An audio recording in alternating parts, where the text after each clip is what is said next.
नमस्कार दोस्तों, आपका धन्वंतरी कृपा हेल्थ चैनल में बहुत बहुत स्वागत। दोस्तों, आज मैं एक बहुत ही गंभीर विषय के ऊपर बात करने जा रहा हूँ, वो है गिलोय। गिलोय के साइड इफ़ेक्ट। तो दोस्तों, आगे बढ़ने से पहले मैं आप सभी भाइयों से निवेदन करना चाहूँगा, माताओं बहनों से भी निवेदन करूँगा कि ये वीडियो आप ज़्यादा से ज़्यादा लाइक करें और ज़्यादा से ज़्यादा शेयर करें और हमारा चैनल भी ज़रूर सब्सक्राइब करें। दोस्तों, बहुत सारे लोगों की गिलोय के प्रति अलग अलग धारणाएं हैं और वो मैं धारणाएं उसके ऊपर ज़रूर जिक्र करूँगा कि गिलोय है क्या और इसके जो साइड इफ़ेक्ट हैं या नहीं हैं वो उसके बारे में जिक्र करूँगा। पहली बात कि बहुत सारे लोगों का ये मानना है कि गिलोय गर्म होती है। दोस्तों, गिलोय गर्म नहीं होती है। पहली बात, ये जिस किसी ने भी प्रश्न किया है या जिस किसी ने कहा है कि गिलोय गर्म होती है, ये गर्म नहीं होती है। और दूसरा, बहुत सारे लोग ये भी प्रश्न करते हैं कि ये पित्त करती है। दोस्तों, ये पित्त को शांत करती है। ये भी दूसरा प्रश्न यहाँ खंडित हो जाता है। तीसरी बात आ जाती है कि ये दर्द निवारक कैसे है। तो दोस्तों, दर्द निवारक इसलिए है क्योंकि ये बात का नाश करती है, बात को भी ख़त्म करती है, इसलिए ये बात को भी ठीक करती है। जो जॉइंट्स पेन है या सर्वाइकल स्पॉन्डिलाइटिस या अपना डिस्क प्रॉब्लम है, उसमें भी एक बहुत ही मददगार चीज़ है। ये बिल्कुल ठीक बात है। हाँ, अब आगे आ जाता है अनीमिया। अनीमिया में भी इसका बहुत सारा ज़बरदस्त रिजल्ट है। इसको आप जो गेहूं का ज्वार होता है उसके साथ, उसका पानी के साथ इसको प्रयोग करें तो ये कैंसर और जो आपका अनीमिया है उसमें भी बहुत ज़्यादा इसका अच्छा प्रभाव देखा गया है। अगर आप गिलोय का साथ लेकर के इसको डेंगू या जैसे दूसरे चिकनगुनिया में इसको आप इसके साथ का प्रयोग करेंगे तो या बटी का प्रयोग करेंगे तो उसके लिए बहुत ही फ़ायदेमंद है। जो घटे हुए प्लेटलेट्स हैं उसके लिए भी बहुत फ़ायदेमंद चीज़ है। कैंसर रोधी भी है, ये कैंसर में भी काम करती है। इसके बाद आ जाता है ट्यूबरकुलोसिस, टीबी। तो ये टीबी के मतलब जो रोग के जीवाणु कीटाणु हैं उनको भी ख़त्म करने में सक्षम है, क्योंकि इसके अंदर एक इम्यूनिटी पावर है, बहुत ज़्यादा इम्यूनिटी पावर है। इसके जो भी लोगों ने इसकी धारणाएं बनाए रखी हैं, मैं उनके ऊपर ही चर्चा कर रहा हूँ। दोस्तों, अब एक चीज़ और आ जाती है इसमें जो सबसे बड़ी इसको लोगों ने साइड इफ़ेक्ट के रूप में बताया गया है, वो बताया गया है कि इसके प्रयोग करने से कब्ज़ होती है। दोस्तों, कब्ज़ नहीं होती है, ये भी मैं इस चीज़ का खंडन करता हूँ, क्योंकि जिस व्यक्ति को संग्रहणी रोग हो जाता है, जिसका जो मल जो है वो कस कर नहीं आता है, टाइट होके नहीं आता है, वो बार बार टॉयलेट जाता है और वो मल जो है उसका पतला पतला निकल जाता है, तो उसका जो भोजन है वो छोटी आंत या जो आंतें हैं उसको ऑब्ज़ॉर्ब नहीं, उसके रस को ऑब्ज़ॉर्ब नहीं कर पाती। तो या बड़ी आंत जो है उसकी मतलब उसमें भी दिक्कत होती है। जैसे आईबीएस सिस्टम है, आईबीएस बीमारी है, उसमें भी ये बहुत मददगार साबित है। तो उस सिस्टम को क्लियर करके ये मल को जो है मल में कसावट लाती है, कब्ज़ नहीं करती है। हाँ, किसी आदमी के प्रयोग करने से या किसी को मान लिया कब्ज़ हो जाती है तो इसका सीधा जो संबंध है वो ऐसा नहीं है कि किसी आदमी को, एक व्यक्ति को गिलोय लेने से कब्ज़ हो गई। तो दोस्तों, इसके और भी तरीके होते हैं, क्योंकि इसमें अनुमान चलता है कि अगर किसी आदमी को कब्ज़ है तो गिलोय को वो जैसे चम्मच का अपना आधा चम्मच अजवाइन का लेकर के उसको अजवाइन को भून करके अगर गिलोय को साथ में लिए जाए, गिलोय को रस या गिलोय का काढ़ा या गिलोय की बटी को आप ले लेंगे तो दोस्तों, जो कब्ज़ बनी भी होगी उसको भी, जो आंतों के साथ मल चिपका हुआ होगा उसको भी बाहर निकालने में ये सक्षम है।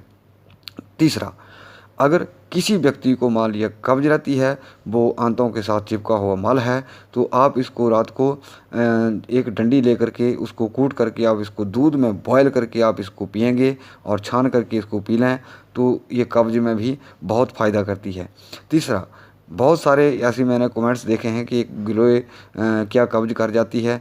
तो तीसरा इसका है कि गिलोय अगर किसी आदमी को एक तो करती नहीं, अगर करती है तो गिलोय के साथ आप त्रिफला चूर्ण लेकर के आप कब्ज़ से भी हमेशा के लिए छुटकारा पा सकते हैं। देखिए दोस्तों, इसके ऊपर ज़्यादा बहस नहीं करना चाहता हूँ मैं किसी से, ना ही किसी का नाम ले रहा हूँ। लेकिन इतना ज़रूर है कि जो मतलब अलग अलग धारणाएं हैं वो उनका खंडन कर रहा हूँ। क्योंकि एक और चीज़ सामने आई है कि लोग पूछते हैं कि गिलोय शुगर के लिए दवाई नहीं है। तो दोस्तों, एक बड़ा विचित्र प्रश्न खड़ा हो जाता है कि वो बोलते हैं कि गिलोय जो है सिर्फ बुखार में ही कामयाब ना, बुखार के लिए ही होती है, जैसे डेंगू हो गया, चिकनगुनिया हो गया। क्योंकि लोग जैसे डेंगू वगैरह फैला तो लोगों ने इसका ज़्यादा प्रयोग किया, तो लोग यही सोचते हैं कि गिलोय जो है वो बुखार में ही कारगर है। लेकिन दोस्तों, दरअसल में है क्या कि गिलोय जो है वो शुगर में भी बहुत इसका ज़बरदस्त रिस्पॉन्स है। यानी कि ये यूँ कह सकता हूँ कि 99% इसका शुगर के अंदर रिस्पॉन्स है, और जो गिलोय का रिस्पॉन्स है उसके बराबर किसी अन्य दवाई का शुगर में भी रिस्पॉन्स नहीं है। तो दोस्तों, आज एक और इस वीडियो के माध्यम से मैं पूछना चाहता हूँ कि ऐसी कौन सी जड़ी बूटी है कि जो शुगर को ही डाउन करती है, सिर्फ शुगर के लिए ही बनी है। दोस्तों, कोई भी जो जड़ी या बूटी या घरेलू नुस्खा है वो शुगर के लिए होता ही नहीं है। सीधी बात, शुगर का लेवल घटाता है। वो शुगर को कैसे कम करते हैं घरेलू नुस्खे गिलोय, क्योंकि वो पैनक्रियाज को एक्टिवेट करते हैं, और जब इंसुलिन वो पैनक्रियाज छोड़ना शुरू कर देता है तो जो वो तभी होता है कि जब वो चीज़ गिलोय या कोई आपका कोई और दूसरा नुस्खा या देसी दवाई या घरेलू नुस्खा पैनक्रियाज को एक्टिवेट करता है, तो वो पेनिसिलिन अपना इंसुलिन जो है हार्मोन सिक्रीट करना शुरू कर देता है। एक्चुअली गिलोय जो है वो शुगर को नहीं घटाती है, वो पैनक्रियाज को एक्टिवेट करती है ताकि वो इंसुलिन छोड़ना शुरू कर दे, और शुगर जो है वो ऑटोमेटिकली जो डाउन होना शुरू हो जाती है। ये इम्यूनिटी को बढ़ाती है। देखिए, फ़ायदे इसमें बहुत ज़्यादा हैं, बहुत ज़्यादा फ़ायदे हैं गिलोय के। ये मेमोरी पावर बढ़ाती है। जिस व्यक्ति को शुगर होता है उसका ब्लड प्रेशर भी हमेशा हाई मिलेगा आपको। तो ये ब्लड प्रेशर को भी कम करने में बहुत सहायक है। जिस मरीज़ को चक्कर आते हैं, ये चक्कर में भी बहुत मददगार है। अगर किसी व्यक्ति को एक आधा छोटा मोटा साइड इफ़ेक्ट हो भी जाता है तो उसको नज़रअंदाज करना चाहिए। नंबर 2, कि बहुत सारे लोग पूछते हैं कि क्या गिलोय का साइड इफ़ेक्ट है। दोस्तों, गिलोय का किडनी, हार्ट, लिवर ये सब को प्रोटेक्ट करती है, सबको एक हिफाजत करती है, सबको। मान लिया किसी दवाई का इसके इन चीज़ों के ऊपर साइड इफ़ेक्ट भी पड़ा है तो उसको भी ये ख़त्म कर देती है। इसके अंदर ये ख़ासियत है। दोस्तों, एक चीज़ का मैं भेद नहीं खोलूँगा, इसका एक ही साइड इफ़ेक्ट है जिसको आज तक कोई नहीं ढूंढ पाया, ना मैं आज बताऊँगा। क्योंकि दोस्तों, होता क्या है, अपने पास भी कुछ रखना चाहिए। क्योंकि मैंने जो भी कई लोग हैं कि साइड इफ़ेक्ट तो बताते हैं, लेकिन असली जो कहाँ इसका साइड इफ़ेक्ट है वो नहीं बताते हैं। लेकिन जो साइड इफ़ेक्ट है वो भी इतना साइड इफ़ेक्ट नहीं है कि किसी के लिए जानलेवा साबित हो या किसी बॉडी के ऑर्गन को ख़राब करे। लेकिन एक ही साइड इफ़ेक्ट है, वो वक्त आने पर अगर ज़रूरत महसूस हो तो जो आपको ज़रूर बताऊंगा। लेकिन उससे अभी आपको जो गिलोय के साइड इफ़ेक्ट हैं इनसे आपको घबराने की ज़रूरत नहीं है। तो दोस्तों, मैं उम्मीद करता हूं कि आप जो भ्रांतियां हैं गिलोय के प्रति या गिलोय का आप यूज़ कैसे कर सकते हैं या कैसे करना है, उसका तरीका अलग होता है। कौन सी चीज़ गिलोय के साथ या सत के साथ या इसका पाउडर के साथ कौन सा आपने चीज़ यूज़ करनी है, वो उसका अनुपान करने का तरीका अलग है। लेकिन अगर कोई ये बोले कि इसका साइड इफ़ेक्ट है, इसके कब्ज़ हो जाती है, इससे ये हो जाता है, तो गलत बात है। दोस्तों, मैं उम्मीद करता हूँ कि ये वीडियो आप मेरा ज़रूर पसंद करेंगे और इसको आप शेयर भी करेंगे और हमारा चैनल भी ज़रूर सब्सक्राइब करेंगे। दोस्तों, मेरा माता बहनों से भी विशेष निवेदन रहेगा कि हमारा चैनल भी ज़रूर सब्सक्राइब करें और ये इस वीडियो को लाइक एंड शेयर भी करें।